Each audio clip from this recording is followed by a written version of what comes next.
Sa kagubatan ng Hyrcanian, namuhay ang tribo ng Hyrcanian na malapit sa kalikasan at iginagalang ang diyosa ng kagubatan bilang kanilang tagapangalaga. Isang araw, inatake ng hukbo ni Haring Anzo ang pamayanan at nagdala ng kaguluhan. Nasaksihan ng batang si Sonia ang pagkamatay ng kanyang ina at tumakbo upang iligtas ang sarili. Tumakas siya kasama ang batang lalaki na si Dralagon, ngunit nadapa ito at naiwan, habang si Sonia ay nakatakas mag-isa. Lumipas ang 20 taon. Si Sonia, ngayoy ganap na dalaga, ay araw-araw na naglilibot sa kagubatan upang hanapin ang mga nakaligtas mula sa kanyang tribo. Ang kabayo niyang si Fur ay laging nasa kanyang tabi. Isang araw bumisita siya sa lawa kung saan may estatwa ng diyosa ng kagubatan upang manalangin at paliguan ang kanyang kabayo. Napansin niyang may mga mersenaryong mangangaso na nanghuhuli ng mga hayop kaya nagpasya siyang pigilan ang mga mangangaso. Bata pa lamang, itinuro na sa kanya na ipagtanggol ang mga nilalang ng kagubatan. Sinundan niya ang mga mangangaso hanggang sa kanilang kampo. Pagsapit ng gabi, iniwan niya ang kabayo sa labas at dahan-dahang lumapit sa kampo. Mula sa mga palumpong, pinanood niyang ikinukulong ang mga hayop sa hawla. Dumating ang isang pangkat ng maharlika. Bumaba mula sa karwahe ang kahalili ni Haring Anzo, ang bagong pinuno na si Haring Dragan. Kilala siya sa talino at sa mabilis na pagdadala ng teknolohiya sa kanyang kaharian. Kasama niya ang isang babaeng kawal na nagngangalang Anisha. Naroon sila upang suriin ang progreso ng mga mangangaso. Ipinahayag ng mga mangangaso na nakahuli sila ng mga hayop para sa pananaliksik, ngunit hindi pa rin nila mahuli ang higanteng Cyclops na matagal nang ninanais ni Dragan. Upang hindi gaanong madismaya si Dragan, naghandog sila ng isang grupo ng mga bihag na naninirahan sa gilid ng kagubatan. Tinanong ni Dragan ang pinuno ng grupo na sinasabing matagal na niyang hinahanap ang nawawalang kalahati ng sagradong aklat na pinaniniwala ang itinago ng mga Hyrcanian. Sumagot ang lalaki na wala siyang alam at binalaan si Dragan na ang Hyrcanian Forest ay sagradong lugar at pinangangalagaan ng mga Diyos, kaya mas maiging wag niya itong gambalain. Ngunit binaliwala ni Dragan ang babala, at iginiit na ang kapangyarihan ng tao, na suportado ng teknolohiya at kaalaman, ang ngayoy naghahari sa mundo at iginiit na wala siyang pinaniniwala ang Diyos. Pagkatapos inutusan niyang patayin ang lalaki.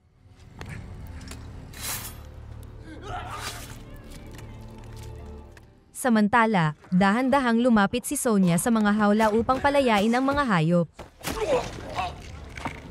Ngunit bago pa niya mabuksan ang isang hawla, hinarang siya ni Anisha. Napansin ni Sonia na may ibinubulong ito sa sarili at naramdaman niyang may kakaiba. Uminit ang ulo ni Anisha nang tawagin siya ni Sonia na weirdo at agad umatake ng walang pag-aalinlangan.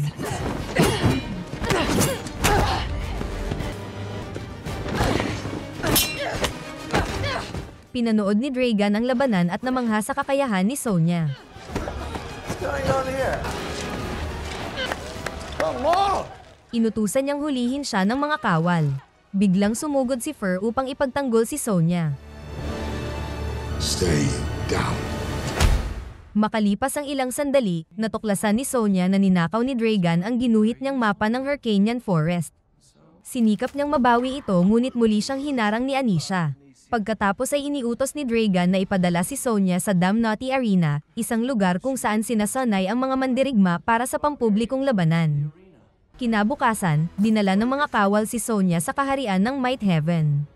Nakita niyang hinihila ng mga sundalo si Fur palayo, kaya sinikap niyang lapitan ang kanyang kabayo. Ngunit pinigilan siya at ikinulong sa isang selda. Nagising siya sa isang silid sa ilalim ng lupa kung saan naninirahan ang mga mandirigmang Damnati. Dinakma niya ang matandang babae bilang bihag, umaasang makakalabas siya, ngunit walang may pakialam. Ipinaliwanag ng mga mandirigma na imposibleng makatakas sa lugar na ito. Habang inuusisa ang paligid, napansin ni Sonia ang butas sa kisame at nagsimula siyang umakyat. Samantala, sa ibang bahagi ng kaharian, tinanong ng punong siyentipiko si Dragan kung bakit niya hinahanap ang nawawalang kalahati ng sagradong aklat ng Hyrcanian. Ipinaliwanag ni Dragan na ang kalahati na nasa kanyang kamay ay nagbigay na ng kapangyarihan upang pasulungin ang teknolohiya sa kanyang kaharian. Naniniwala siyang kapag buo na ang aklat, makokontrol niya ang lahat ng bansa. Balik sa compound ng Damnati, patuloy na inakyat ni Sonia ang bangin patungo sa butas. Tahimik na pinanood siya ng mga mandirigma at nagulat nang makitang nakaabot si Sonia sa tuktok. Ngunit pagkaahon niya, muli siyang dinakip ng mga sundalo ng hari. Pinayuhan siya ng isang mandirigmang nagngangalang Petre na magtipid ng lakas. Sinabi nitong ang tanging daan palabas ay ang magtagumpay sa lahat ng laban, ang parehong landas na dinaanan ni Anisha. Ibinunyag ni Petre na minsan ding nakipaglaban si Anisha bilang damnati at nailuklok tungo sa pagiging bantay ng hari. Naalala ni Sonia ang ugali ni Anisha na nakikipag-usap sa sarili. Ipinaliwanag ni Petre na naririnig pa rin ni Anisha ang mga tinig ng mga taong kanyang pinaslang. Kasabay nito, hindi mapakali si Anisha nang maubos ang kanyang gamot na panlaban sa mga bulong sa kanyang isipan. Hinarap niya si Dragan at iginiit na tuparin nito ang pangakong gagamutin ang kanyang karamdaman at pakakasalan siya.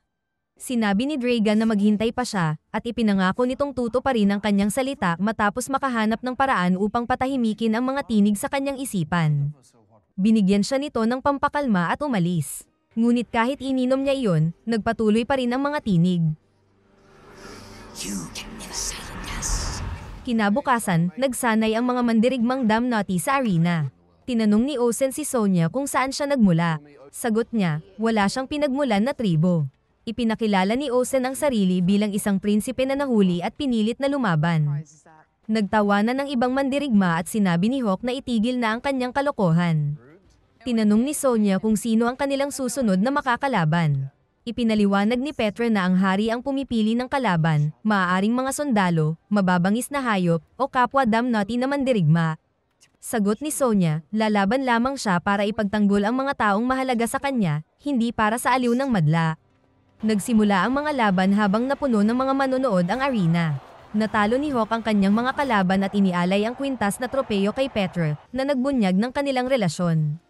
Nang dumating ang pagkakataon ni Sonia, binigyan siya ng mga gwardya ng kahoy na espada at seksing baluti. Pumasok siya sa arena at natahimik ang mga tao. Inutusan siya ni Dragan na lumaban kay Petre. Tumanggi si Sonia at hinamon si Dragan. Natuwa si Dragan at nagutos na patayin si Petre.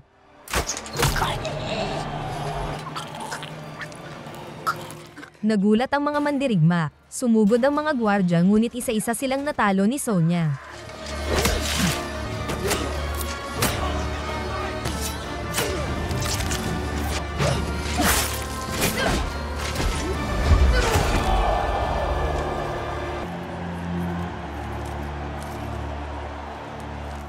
Ibinigay niya muli ang kwintas ni Petre kay Hawk at nangakong ipaghihiganti si Petre. Kinagabihan, nagtipon ang mga mandirigma. Umawit si Sonia ng panalangin ng Hyrcanian. Isang binatang maputi ang buhok ang sumabay sa parehong awit. Samantala sa laboratorio ng palasyo, ang mga royal scientist ay nagpresenta kay Dragan ng isang disk na kayang impluwensyahan ang isipan ng mga mababangis na hayop. Hindi ito ikinatuwa ni Dragan at inutusan silang gumawa ng aparatong makokontrol ang mga tao. Ipinaliwanag ng pinunong siyentipiko na nabigo ang mga naunang pagsubok at lahat ng tao'y namatay. Sabi ni Dragan, kahit kalahati lamang ng banal na aklat ang taglay niya, umunlad na ang kanilang teknolohiya. Sa oras na makuha niya ang nawawalang kalahati ng aklat, makakagawa siya ng perpektong disk upang makontrol ang mga tao. Kinagabihan, nilapitan ni Sonia ang binatang may maputing buhok. Pinaghinalaan niyang isa itong Hyrcanian dahil sinabayan siya nito sa pag-awit ng tanging isang Hyrcanian lang ang nakakaalam. Ipinakilala nito ang sarili bilang si Drax, at isa nga siyang Hyrcanian na nakaligtas sa kanilang tribo. Alam na niyang si Sonia ang nawawalang batang Hyrcanian 20 taon na ang nakalilipas. Sinabi ni Sonia na buong buhay niya ay hinahanap niya ang kanyang mga tribo, at laking ginhawa niyang malaman na may mga buhay pa at hindi na siya nag-iisa. Kinabukasan, dinala ng mga gwardya si Sonia sa isang piging ng hari. Sa loob ng Grand Hall, nakita niya ang mapa ng lumalawak na teritoryo ni Dragan. Ipinaliwanag ni Dragan na gagamitin niya ang sariling mapa ni Sonia upang salakayin ang kagubatan ng Hyrcanian at kunin ang nawawalang kalahati ng banal na aklat. Natigilan si Sonia nang makita ang banal na aklat na sagrado sa kanilang lahi. Nagpahiwatig si Dragan na pinaghihinalaan niyang isang Hyrcanian si Sonia, ngunit nanahimik si Sonia. Pagkatapos ipinahayag ng mga gwardya ang pagkakahuli sa isang higanteng Cyclops, kaya nagtungo silang lahat upang makita ang nilalang. Sumapit ang panibagong laban ng damnati. Hiningi ni Sonia ang tunay na armas at baluti bago pumasok sa arena. Matapos mag-armas, nakisali siya sa laban. Inutusan siya ni Dragan na ipakita ang pinagtataguan ng mga Hyrcanian at tinakot na parurusahan ang mga mandirigmang damnati kapag tumanggi siya. Mariing sinabi ni Sonia na hindi niya alam. Galit na galit si Dragon at pinakawalan ang higanteng Cyclops na may nakakabit na mind control disc sa likod nito.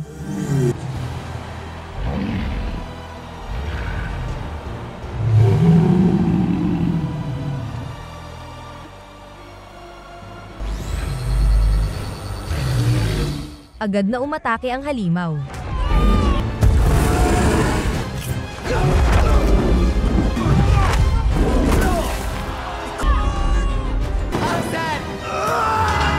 Napansin ni Sonya ang aparato kaya nilapitan ito at pinigtal.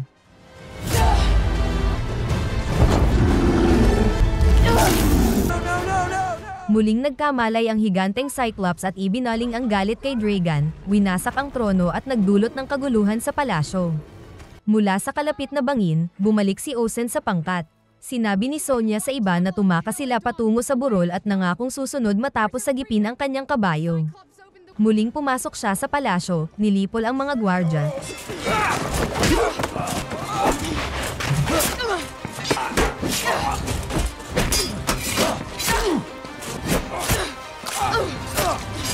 Natagpuan ang research chamber na may kumikislap na energy reactor. Pinalaya ang kanyang kabayo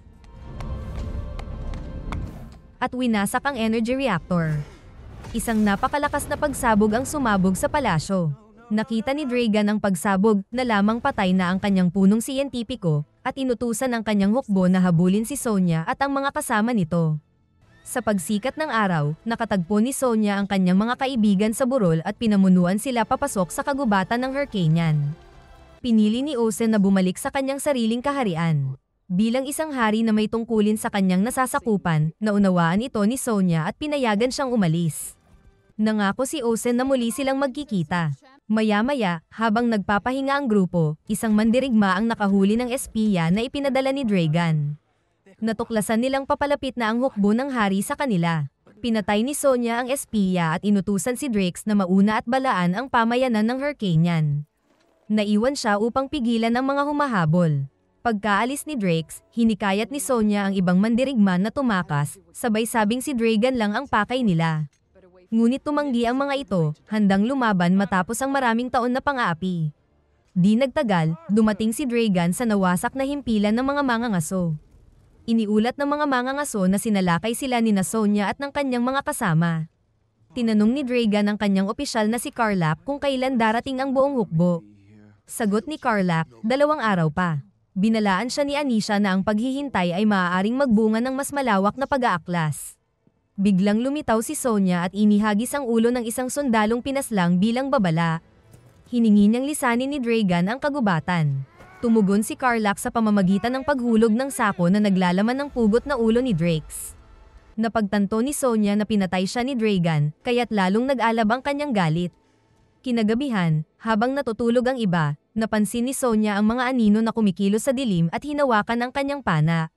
Nang lumapit ang mga ito, nakita niyang mga mandirigmang Hyrcanian pala sila. Lumapit ang kanilang pinuno, ang punong pari na si Hesper, at niyakap siya. Nakilala niya si Sonya bilang batang nawala 20 taon na ang nakalipas. Ipinaliwanag ni Hesper na nasaksihan nila ang pagkadakip kay Drax ngunit wala silang lakas upang iligtas siya. Ipinakita rin niya ang nawawalang kalahati ng banal na aklat na hinahanap ni Dragon. Nabigla si Sonya at tinanong kung paano nakuha ni Dragon ang kabilang kalahati. Ikinwento ni Hesper na noong pagsalakay ni Haring Enzo 2 dekada na ang nakaraan, isang batang lalaki ang nakatakas papasok sa templo habang pinoprotektahan ng mga pari ang aklat. Sa kaguluhan, nahati ito sa 2.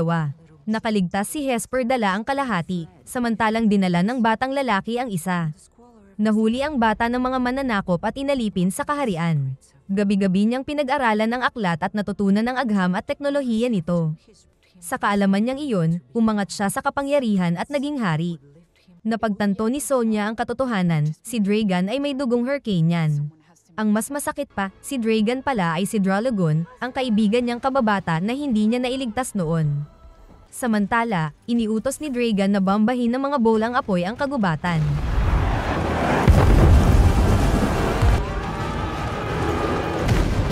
Nagsipaglayo sina Sonya at ang kanyang mga kakampi habang pinamunuan ni Karlap at Anisha ang mga sundalo sa labanan.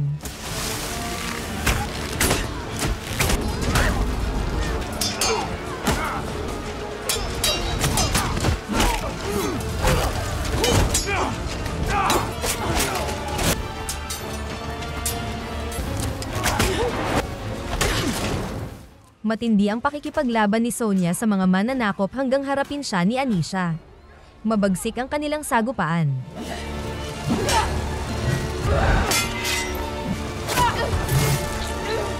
Sa kabilang dako, hinarap ni Hawk si Karlach ngunit natalo siya.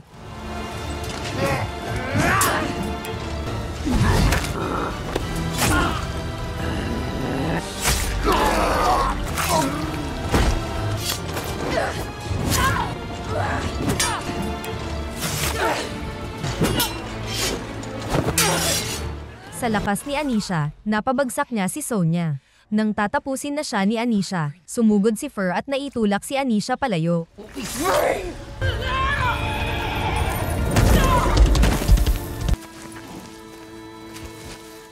Nakasakay si Sonya sa kabayo. Dinala siya ni Fur sa lawa kung saan naroroon ang estatwa ng Diyosa ng Kagubatan. Dumudugo at mahina, nanalangin siya para sa proteksyon. Nagpakita ang Diyosa sa anyo ng kanyang ina at hinila siya sa lawa. Bumalot ang tubig at pinagaling ang kanyang mga sugat.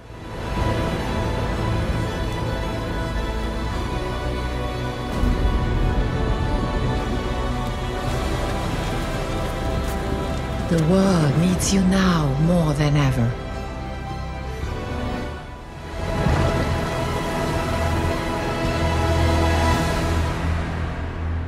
Kinabukasan, nabihag ni Dragan ang mga rebelde, pati na ang mga Hyrcanian na tumulong kay Sonya. Nagmakaawa si Hesper kay Dragan na tumigil na siya at bumalik sa kanyang totoong tribo na Hyrcanian. Ngunit sa galit, sinaktan siya ni Dragan at sumigaw kung bakit walang tumulong sa kanya noong siya'y bata pa, na kung saan nakaranas siya ng matinding pagdurusa. Dahil sa paghihiganti, kinuha niya ang natitirang kalahati ng banal na aklat at iniutos na patayin si Hesper. Tumanggi ang kanyang mga sundalo at dahil sa matinding galit, siya mismo ang umatake ngunit dumating si Sonya at pinrotektahan si Hesper.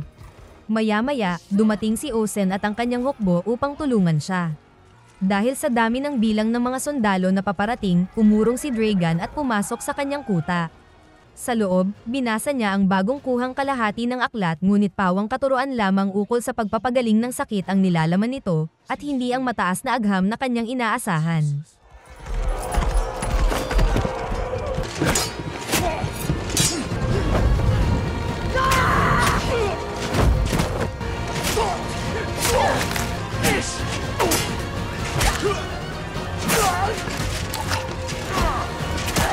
Nang mabalitaan niyang naghihintay si Sonya sa labas, inutusan niya si Anisha na pigilan si Sonya.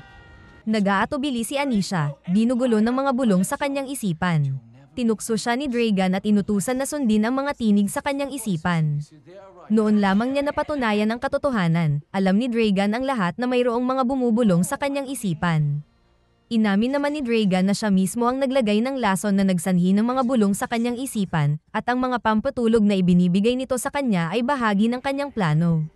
Nakaramdam ng matinding pagtataksil si Anisha kaya't parehong humugot sila ng mga patalim at sinaksak ang isa't isa. Pagkaraan, pumasok si Sonya at nadatnan si Anisha na naghihingalo. Nawawala na si Dragan, kaya sinundan niya ang bakas ng dugo patungo sa mga guho ng pamayanan ng Hyrcanian. Doon niya natagpuan si Dragan na malubha ang sugat. Humingi si Sonya ng tawad kay Dragan dahil sa hindi nito nagawang mailigtas siya noon. Nakiusap si Dragan na manatili siya at hawakan ang kanyang kamay. Di naglaon, pumanaw si Dragan. Binalik ni Sonya ang kanyang katawan kay Hesper upang mailibing ayon sa tradisyong Hyrcanian, bilang paggalang na isa siya sa kanila. Inanyayahan siya ni Hesper na bumalik sa nayon, ngunit tumanggi siya. Naniniwala siyang ang Diyosa ng Kagubatan ang nagbigay sa kanya ng lakas upang ipagtanggol ang kanilang tribo at iba pa. Hiningi niya kay Ozen na maging hari at pamunuan ang lupain kapalit ni Dragan habang siya na may maglalakbay upang tulungan ang mga inaapi. Makalipas ang ilang taon, lumapit si Ozen kay Sonya upang humingi ng tulong. Ang kanyang kaharian ay nahaharap sa bagong puwersa ng kadiliman, at dito na nagtatapos ang kwento.